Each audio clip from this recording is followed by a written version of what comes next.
All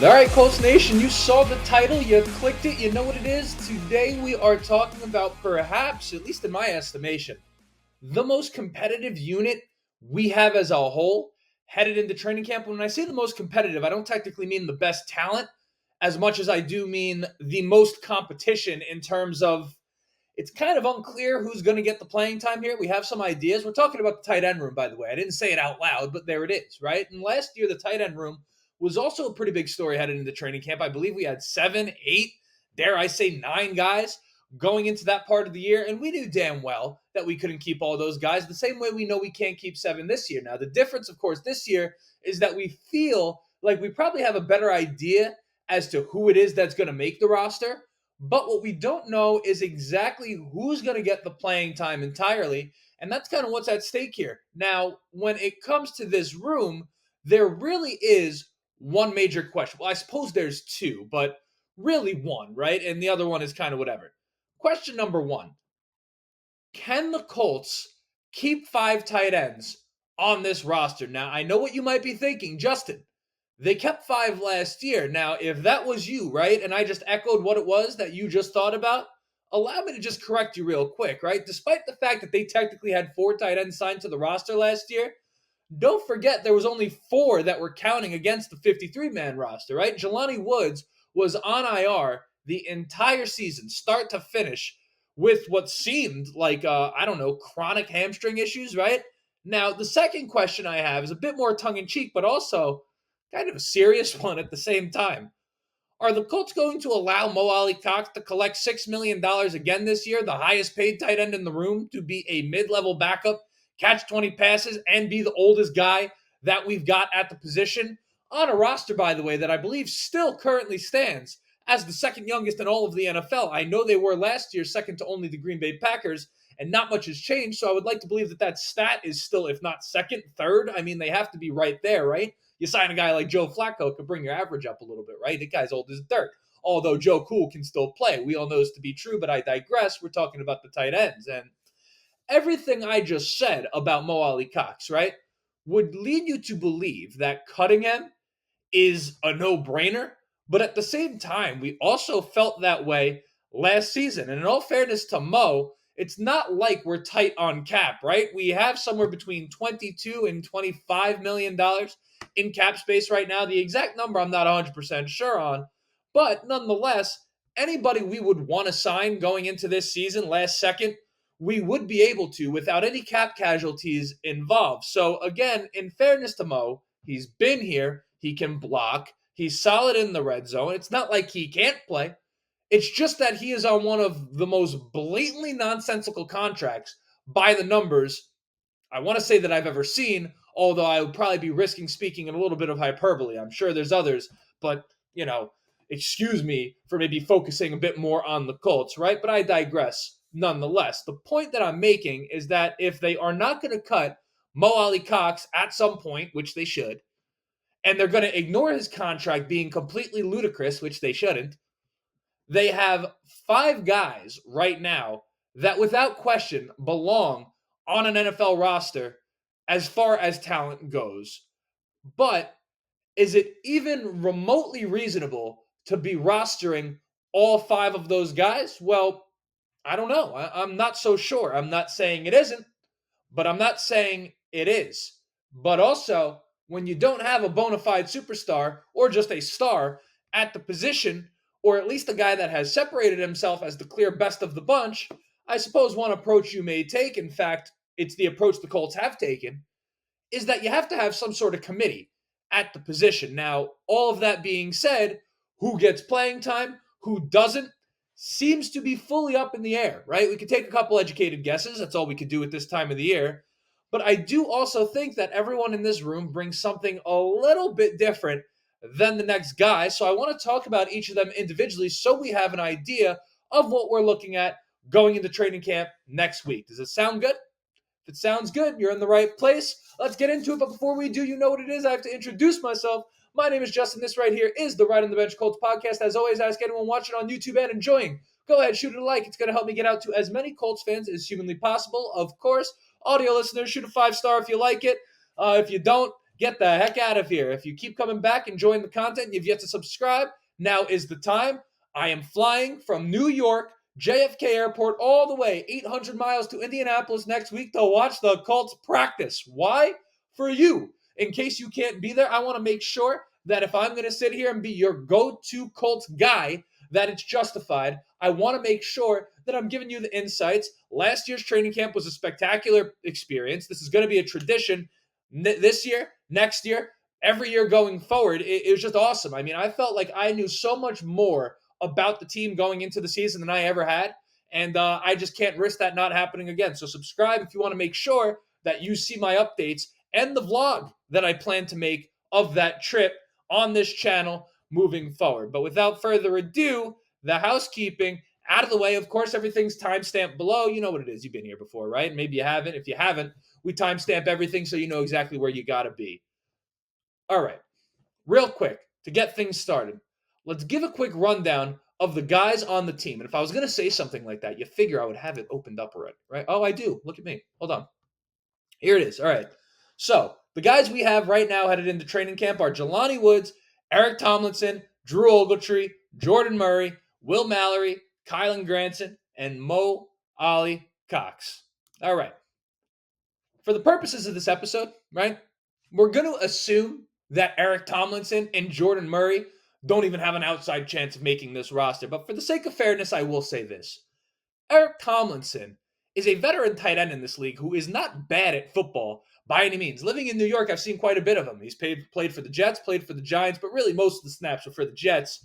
So he's not terrible, right? But he's also a career journeyman and has essentially just been a training camp and practice squad body for the past 5 or so years, so I would not expect that to change. Now, Jordan Murray, on the other hand, a young dude, undrafted last season, picked up by the Texans, ultimately waived, and we scooped him up onto our practice squad. I assume, based off of that and the guys that we have here that are not named Jordan Murray and Eric Tomlinson, that the plan remains much the same, that Jordan Murray will be a practice squad guy. All right, now that we got that out of the way and I showed respect to those guys because they're NFL football players, on to the meat of the episode. Of the guys that we expect to get playing time this season for the Colts, there is one that obviously gives us the most hope in terms of being a potential star, right?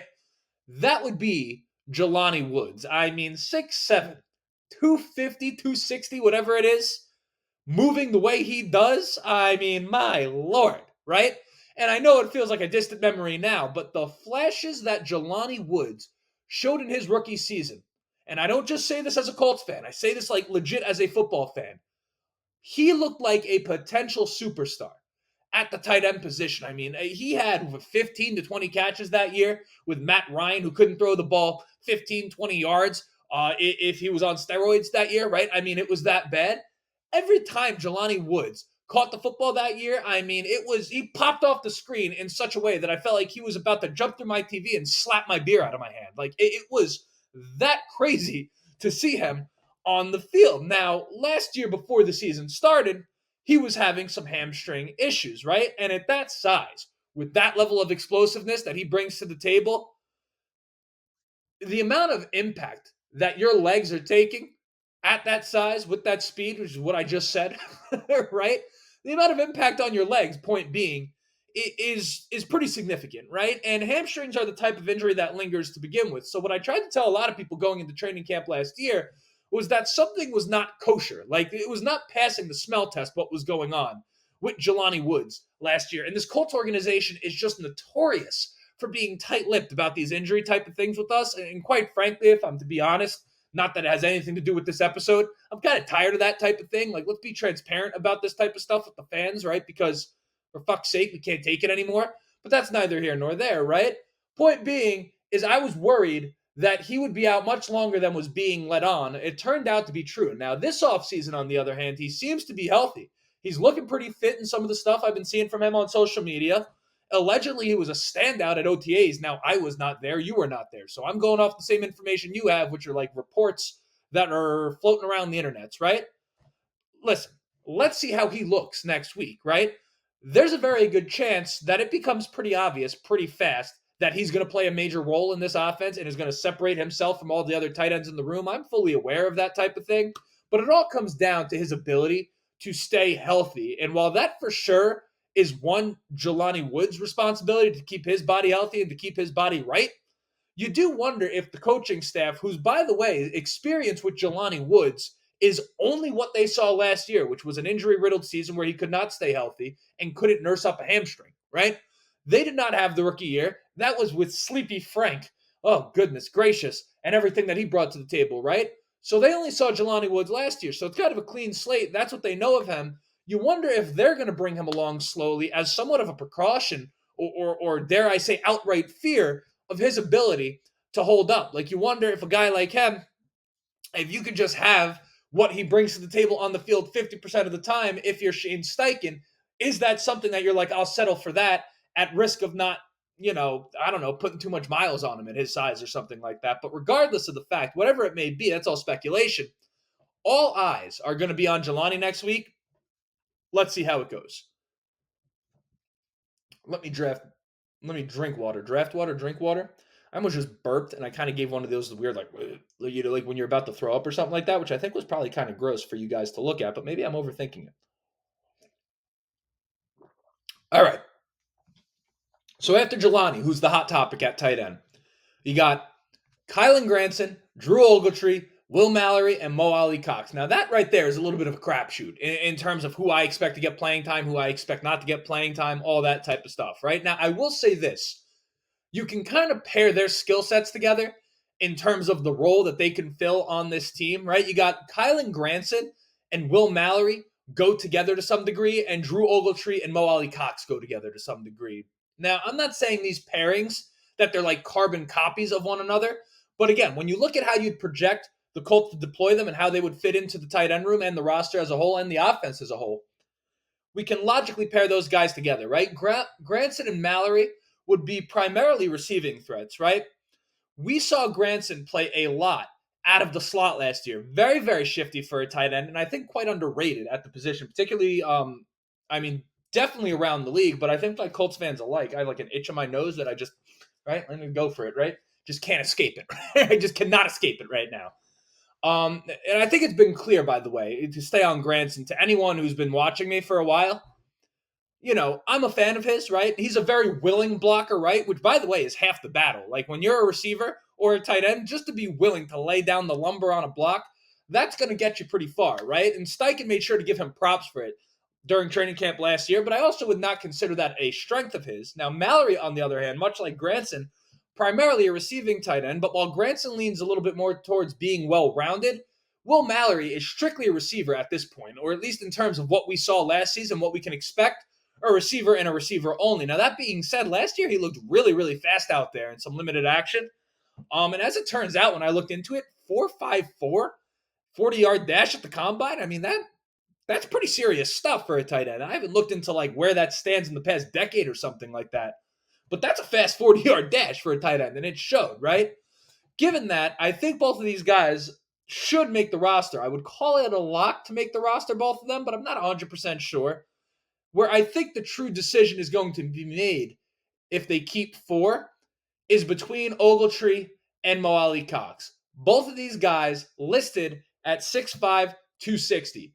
Both of them to be considered to be solid run blockers. Ogletree was a guy that I did not give much love to going into last year. He was kind of a darling for the Indianapolis Colts. Remember, under Frank Reich, he was having a real good offseason before ultimately suffering a season ender.